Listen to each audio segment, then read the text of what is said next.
Good morning प्यारे बच्चों। आज जो आपकी वर्कशीट आई है, आपकी वर्कशीट नंबर 19 है और मैथ्स की है, क्लास 6 के लिए है। और ये आई है आपकी 1 दिसंबर 2020 के लिए। टॉपिक है भिन्नों को घटाना, समान हर वाले और असमान हर वाले भिन्नों को घटाना।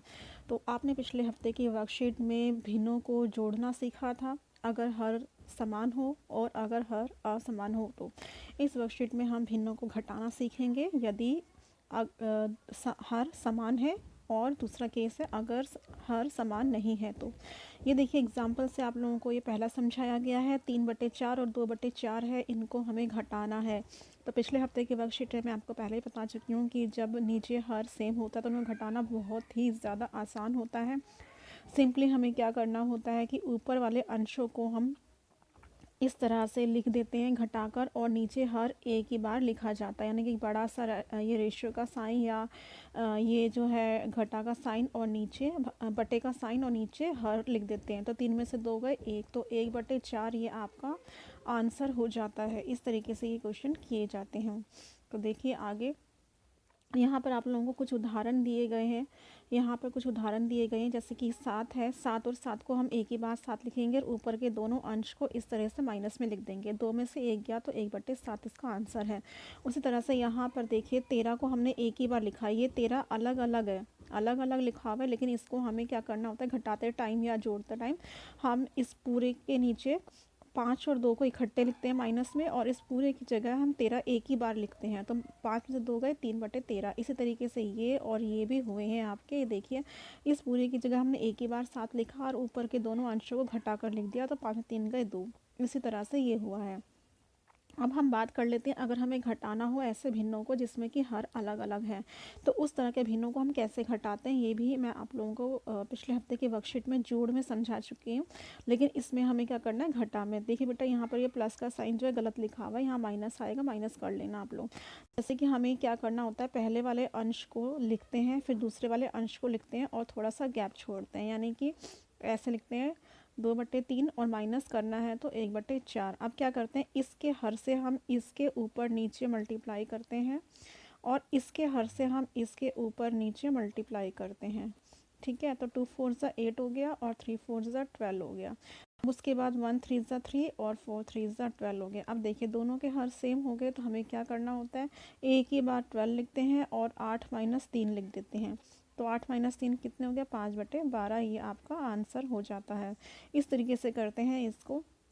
और भी इजी अगर आपको करना है तो इसको हम इस तरीके से भी कर सकते हैं। देखिए मैं इस वाले एग्जांपल में आपको समझाती हूँ किस तरीके से किया जाता है। ये वाला हमें सॉल्व करना है। 1/3 है, 1/3 में से हमें 1/5 को घटाना है। तो बेटा इसका सिंपल तरीका ये भी होता है कि नीचे वाले जो हर होते हैं उनको तो आप कर दीजिए मल्टीप्लाई, कर दिया मल्टीप्लाई, तो 3 पंजे 15 होता है। उसके बाद इधर वाला जो होता है इसका ऊपर का अंश और इसका नीचे का हर ले लो, 1 पंजे 5, फिर माइनस में लगाओ, फिर उसके बाद ये वाला ले लो, 1 3 3। ठीक है, तो 8 में से 3 गए बेटा, कितने बचे, ये है 5, सॉरी ये 5 है यहाँ पर, तो 5 में 3 गए 2, तो 2/15। तो ये इसका आंसर हो जाता है। इस तरीके से करते हैं। देखिए फिर से समझिए, एक और क्वेश्चन करके बताते हैं। इसको आपको घटाना है 4/3 को। देखिए 4/3 है, इसमें से आपको 3/4 को घटाना है। तो क्या करेंगे, इसके नीचे वालों की तो सीधी सीधी जो हर है इनकी तो सीधा सीधा मल्टीप्लाई हो जाएगा, तो 12 आएगा, 3 4 ज़ा 12।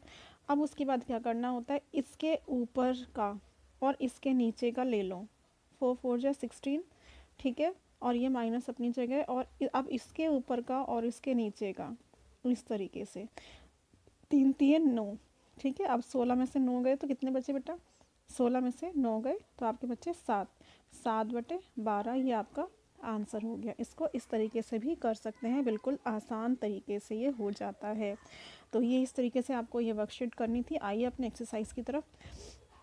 आपको जो कॉपीज़ में करना है, आपको कॉपीज़ में ये काम करना है, इतना काम आपकी कॉपीज़ में होगा, ये आप लोग अपनी कॉपीज़ में कर लीजिएगा। देखिए पहला क्वेश्चन इसने ये कहा है 7/9 और -5/9। तो कैसे करेंगे बेटा, पहले हम 9 को इकट्ठे ऐसे लिख देंगे और ऊपर जो अंश है उनकी आपस में माइनस कर देंगे। तो 7 में से 5 गए 2, ठीक है, 2/9।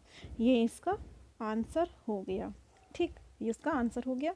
उसी तरीके से ये बी देखिए, हमें 17 तो पहले ऐसे लिख देना है, दोनों के नीचे एक ही बटे का साइन और 17। अब 4 माइनस 3, सॉरी 14 माइनस 3, ये 14 है। देखिए इसको हम ऐसे लिख देंगे 17 और ऊपर आएगा 14 माइनस 3, तो 14 में 3 गए तो कितने बचे बेटा, 11/17, ये आपका आंसर हो गया। ठीक है, इसको इस तरीके से आपको करना था। तो ये दोनों आपको अच्छे से समझ आ गई होंगे। तो चलिए अपने सेकंड क्वेश्चन की तरफ। ये देखिए, इसे बेटा हम लोग तितली विधि भी कहते हैं। जो मैंने आपको ऊपर समझाया ना, क्या करते हैं कि नीचे के जो हर हैं, जब अलग अलग हर होंगे तो हम क्या करते हैं, जब अलग अलग हर होंगे तो इनको तो आप कर लीजिए गुना। ठीक है, इनको नीचे वालों को गुना कर लीजिए। 11 छंग 66 होते हैं। ऊपर से अब हम इसको तितली विधि से करते हैं, यानी कि देखो 6 11 माइनस 1/6, ये करना है ना हमें मल्टीप्लाई। तो हम क्या करते हैं, ऊपर से इसको लेते हैं 6 छंग 36 माइनस, और फिर उसके बाद ये वाला लेते हैं हम। तो एक और 11 ही गुना करेंगे तो कितना आएगा, 11।